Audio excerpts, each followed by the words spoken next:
Welcome to the Salmon Runs YouTube. Enjoy the video. You start by confirming the CAD format and where the damaged file sits. This matters because tools differ by extension.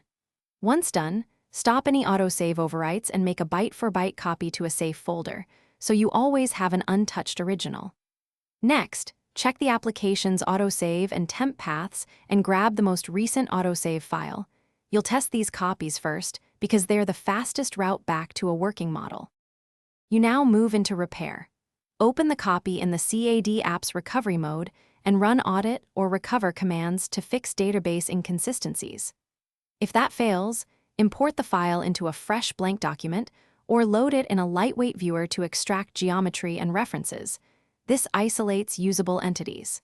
For stubborn corruption, inspect the file with a hex or text editor to find recognizable headers and block structures. You finish by restoring external references, fonts, and linked assets, then clean up layers and purge unused items to stabilize the file. Make an incremental save and export a neutral format like STEP or IGES for safety.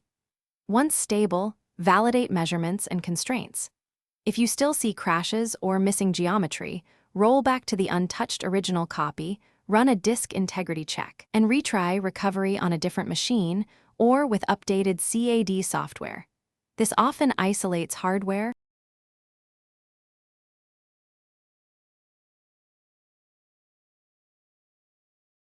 Thanks for watching. Consider subscribing if we helped you.